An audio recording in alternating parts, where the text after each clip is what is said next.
জয় শ্ৰী ৰাধা কৃষ্ণ।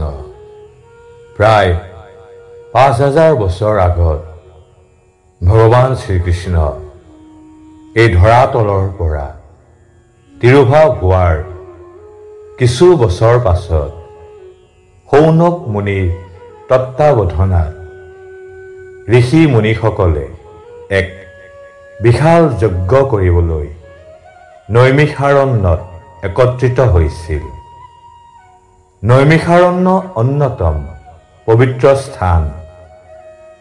মান্যতা আছে যে সৃষ্টিৰ আৰম্ভণিত এই ক্ষেত্ৰৰ পৰাই ভগৱান ব্ৰহ্মাদেৱে বিশ্ব ব্ৰহ্মাণ্ডৰ সৃষ্টি তত্ত্ব গণনা কৰিছিল।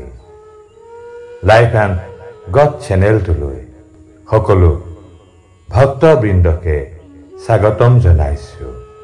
প্ৰভু বাকে বিহাৰী সকলোৰে মংগল কৰক, কল্যাণ কৰক। ঋষি মুনিসকলে কলিযুগত জন্মগ্ৰহণ কৰা মানুহবোৰৰ বাবে অতি চিন্তিত আছিল। তেওঁলোকে জানিছিল যে এই স্থানত যজ্ঞ কৰিলে আসুৰিক স্বভাৱৰ মানুহবোৰৰ শক্তি কমি যাব।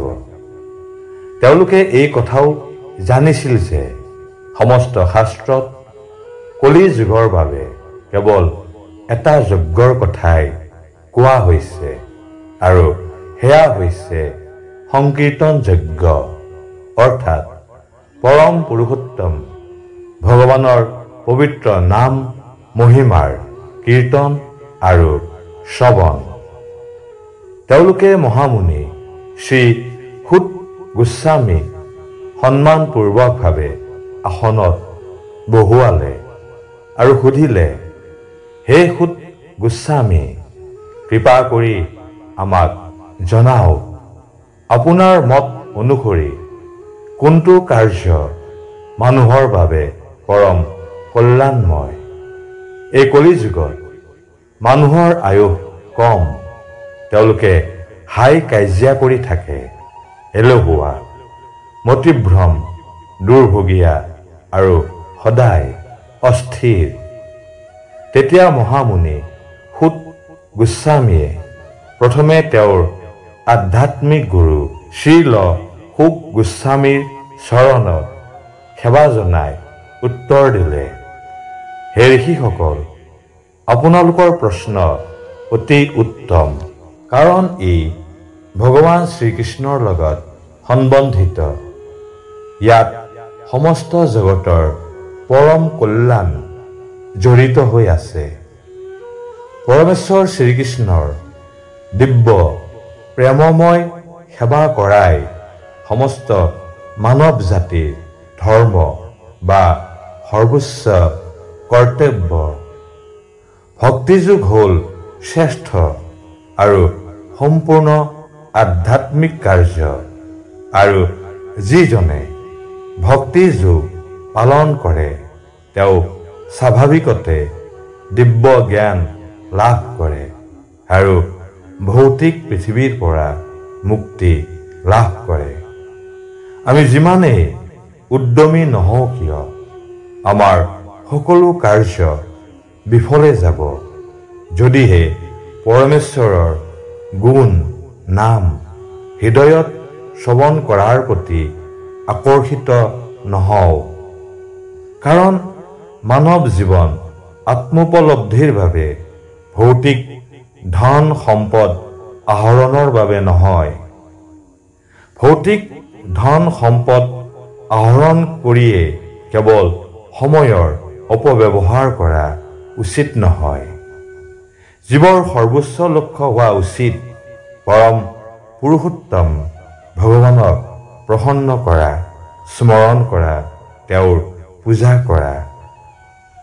শুদ্ধ ভক্তৰ সেৱা কৰিলে ব্যক্তিৰ হৃদয়ত শ্ৰীকৃষ্ণৰ কথা শুনিবলৈ উৎকণ্ঠা জাগি উঠে, আৰু যেতিয়া গভীৰভাৱে শ্ৰৱণ কৰে তেতিয়া ভৌতিক সুখৰ সকলো ইচ্ছা নোহোৱা হৈ যায়। সেয়েহে কৃষ্ণ কথা শ্ৰৱণ কৰাটো সৰ্বোচ্চ পুণ্য কাৰ্য বুলি স্বীকৃতি দিয়া হৈছে।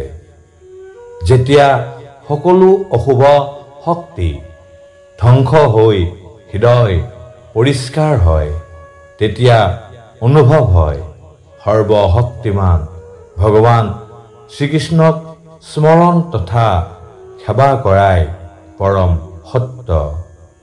সেই সময়ত সকলো অনুভূতি তথা অজ্ঞানতা যেনে কামনা আৰু লোভ হৃদয়ৰ পৰা অদৃশ্য হৈ যায় আৰু সংসাৰ বন্ধনৰ পৰা মুক্ত হৈ পৰে।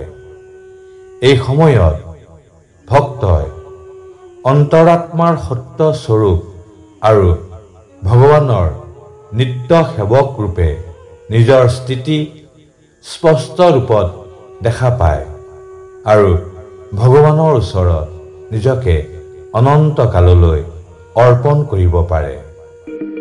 প্ৰভু শ্ৰীকৃষ্ণক এবাৰ হ'লেও স্মৰণ কৰক, তেওঁৰ নাম জপ কৰক।